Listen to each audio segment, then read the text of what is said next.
Greetings, everybody. Hopefully, you guys can hear me.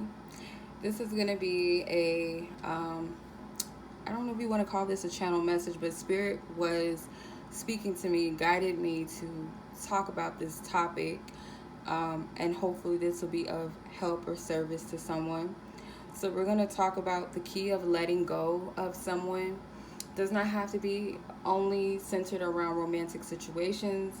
It may highlight that a little bit because that is usually the most hardest connections to disconnect from is romantic ones, but this can also go for platonic connections. um, some people have voiced to me in readings and stuff like that, well, I don't know how to let go, or I want to let go of this person but I can't, or it seems like there's something that won't allow me to do that, so on and so forth. Or it's just like it's just such a painful situation that you want to let go, whether that person is actively in your life or they're in and out of your life or they're no longer actively in your life. So if it's difficult to let go of someone, even if you feel like it's truly the right thing for you to do, or you truly wish to let go and move on, but it's like you can't seem to do so, um, it may be that you have not fully made peace with the situation, usually. Um, we can't expect to move on from someone or something that hasn't been properly closed out. So, um, so if you think about it this way, like when we're leaving a job, some jobs do this, but when you leave a job, they'll ask you, um, you'll have an exit interview, as they call it. You'll have an exit interview where you review your job experience, you give feedback, you state your concerns while you're leaving. Um, so it's like give yourself the permission to sort out your thoughts and emotions by acknowledging them without any harsh judgment towards yourself. So, also think about trying to move on before addressing the situation, or have truly healed. So let's think about it as like an injury. Um, I was watching a video. It was like I don't know what you would call him, but he's like a Christian speaker or whatever, and he was saying that, sometimes we can't move on from situations because, the healing is still there. So think about a broken ankle, a fresh injury that hasn't been properly treated, but we're trying to take on physical activities before our body has fully recovered. So it's like the same thing, like before you've actually had that time to sort through your emotions and your feel, like trying to move on into another relationship, and or just trying to move on in life period, before you've closed that out. You know what I mean? The wound is still there, or wounds for some. Even if the story is undone, like let's say for instance, like it might be a situation where you have to detach for the time being. You may not know whether or not this is someone that's going to be in your future, in the past, or in the future, excuse me. You may not know if this person's going to come back into your life or not, or spirit may have told you, you need to detach from this person, let me, handle it, or you're still hopeful that there's still a future, but it's too painful. So you shouldn't lack in peace about anything, period. And some people just want to move on with their life, or in love, or build new bonds with people, let's say even friendships, but you can't seem to do that, let's say because there's still trust issues lingering, for example. So I'll use this. So with friendships, it's hard for me in the area of friendships as well to fully trust people, fully let them in, because of my past experience with friends being competitive, being jealous, um, not really being someone trustworthy, putting me in dangerous situations, being flaky, like different things with that. So it's kind of hard for me to fully trust, when it comes to friendships like that, like not fully being comfortable with sharing my emotions or telling them secrets, because you're afraid that they're going to go off and like backbite you and tell everybody about it, or competitive nature, competing with men, like for men and stuff, like stupid childish stuff like that. And there's adult women that still behave this way. But these bad friendships that I realize I haven't fully made peace with those connections, it makes it difficult for me to fully be open even though I want to be, if that makes sense. So let's say, you could be getting to know someone you really like, but you're not able to fully enjoy their presence because of those unhealed wounds. So let's say like you're being stuck in your head or you're super guarded, things like that. So another thing too that I've learned when I haven't fully released someone is like people can subconsciously still be loyal to someone from their past, or loyal to someone who isn't invested equally into you in a connection. So you know how some people be like, you're single, but in your head you're actually committed to a person that you're not even with. So it's kind of like you're holding a heart space for someone. You've awakened the energy of love for someone that you have not fully made a commitment with, or this person has not fully committed to you, rather, or someone from your past. You still subconsciously are holding on to that loyalty. And I used to have this issue a lot with an ex of mine, that I would be afraid to date other people because I thought they were going to sabotage those relationships, or I would be afraid to bump into him or his friends while I'm out. If I am dating someone else or something like that, it would always be that fear. And I didn't know that I was subconsciously pushing love away because I was worried about this person affecting me. And I was like, okay, well, what if I want to move out of the state and possibly be with someone else? Are they going to try to sabotage my whole situation and all of that? I don't know. I just had those types of fears. But sometimes people can be loyal to people in their past and not know it, or it could be a sense of loyalty towards a person that is not fully committing to you, and you're passing up on people that could bring you that which you're looking for and seeking. Because some people are energetically still waiting for someone, having these thoughts like, oh, well, what if they'll come back mindset, or I don't want to see him or her with someone else, or what if I miss out on them, or what if I'll never feel this way again for anybody else. Like, it's those types of self-limiting, stagnant beliefs, like stumble blocks. And these are things that I've also dealt with too, like that fear of, oh, what if this will never ever come into my life experience again, or nothing better than this, or what if I miss out on something and I regret it. And it's they're illusions, they're not sounds. Like I said, anything that brings a lack of peace that's not a good energy to be in. It's scary to do this, but this is a hard step for a lot of people. But in order for the best to come into your life, you have to completely let go of your tight grip on things. Your tight grip on a desire or a goal. You can't be too heavily attached to it. A desire can be a heavy burden sometimes when we try to control, or we have a heavy attachment. When those two energies, control and attachment, are in the mix, it can be very heavy. Whether we're codependent upon an item, a person, or a circumstance to being the key to our happiness, or etc., that's a dangerous belief. It's dangerous in so many ways and reasons. For one, you can create a person, place, or thing as your idol when you put too much focus and energy onto that. Like, that becomes your only source to a lot of things. That has happened to me before as well. I've made an idol out of only being happy if this happens, or if this person is in my life, or it unfolds this way. So anything that you put most of your attention to, you're putting centering a lot of focus and worship into that thing. So whenever you're seeking fulfillment outside of you and your creator, it causes a disharmony within yourself, in ways of manifesting into anxiousness, worry, stress, discontentment, obsession, etc. You give the person, place, or thing that you desire that dominion over you to determine whether you'll be happy or not. It can also leave room to, disappointment when that person, place, or thing couldn't deliver that satisfaction or gratification rather that you idealized, if that makes sense.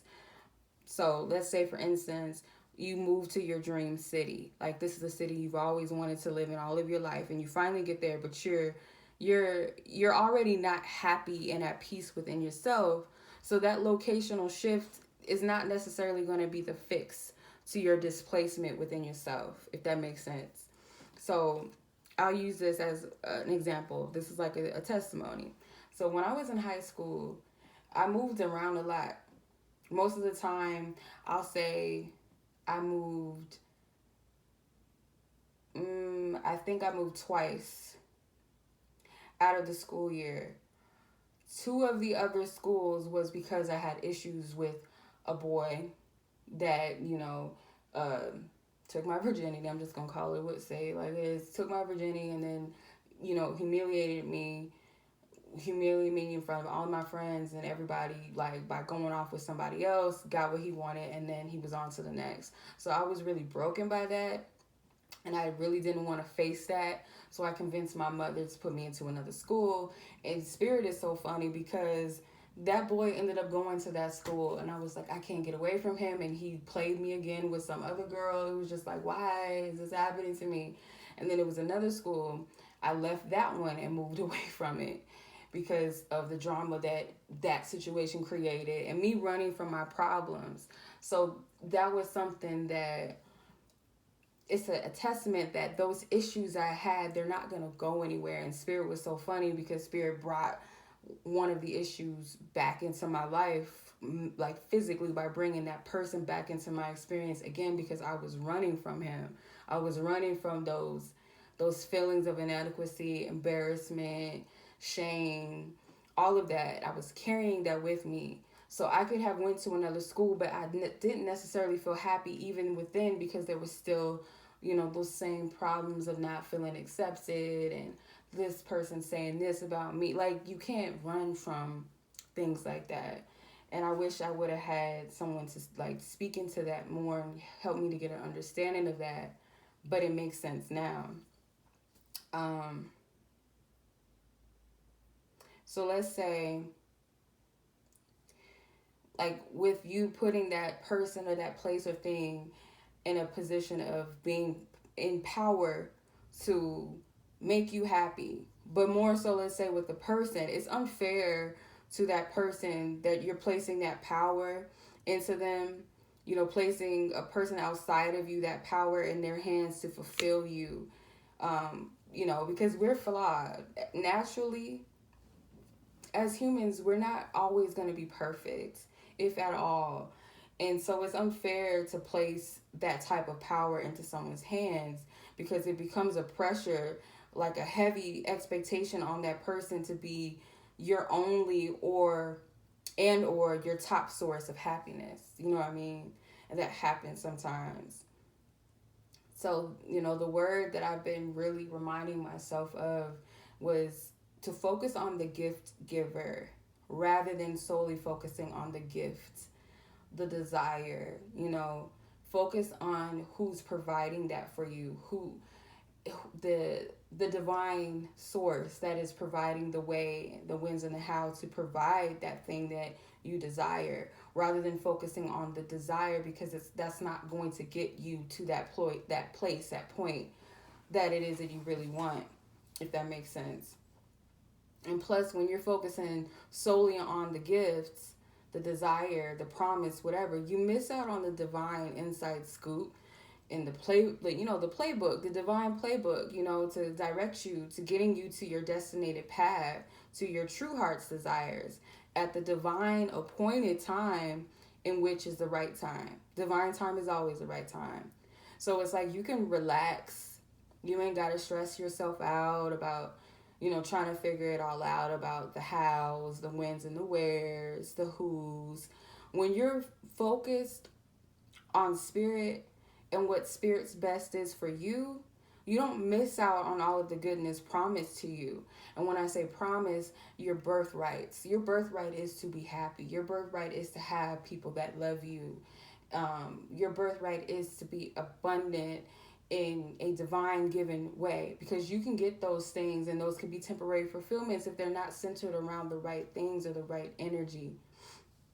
So we have to be mindful and careful not to become, arrogant and to falling into this I can manifest whatever I want mentality, which has been taken out of context. So yes, we can attract what we want, whether it be of our highest good, whether it be of our bad. But thankfully, what the divine does sometimes is block certain things that we desire, because it's not for our good in the end. So as they say, rejection is God's protection.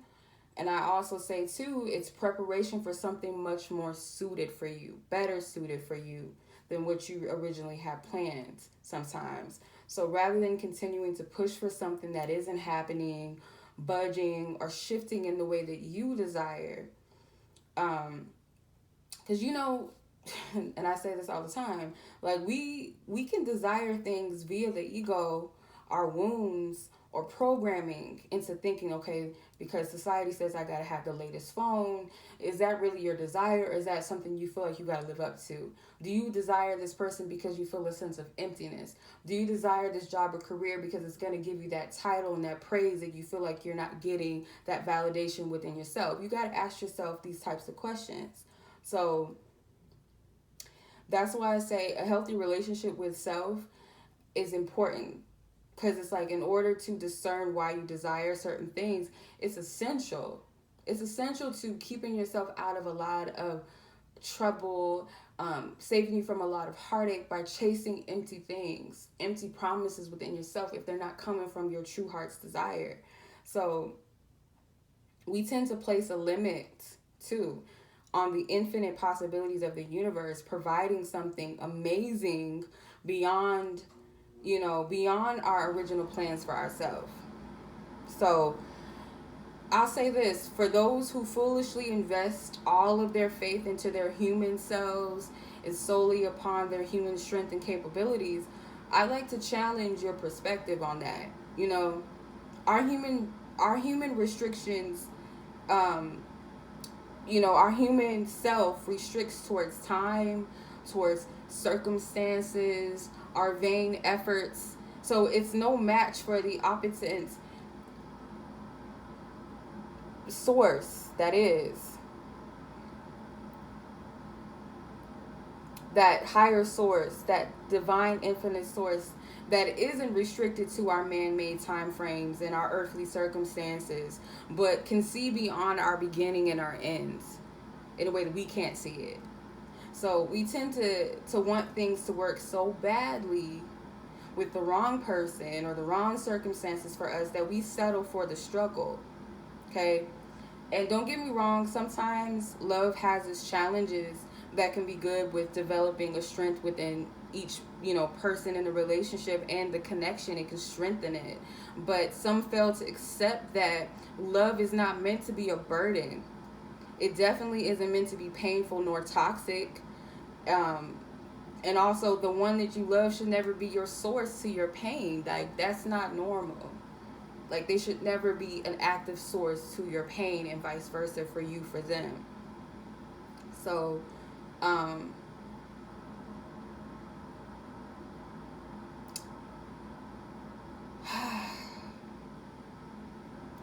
yeah, so with that being said, I'm going to stop here, and I will pick up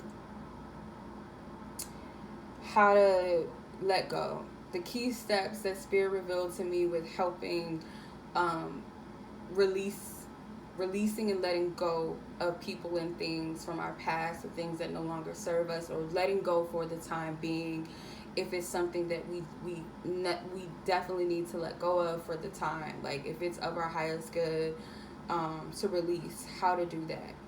Okay, so I will stop here and we'll do a part 2. I hope this has blessed someone.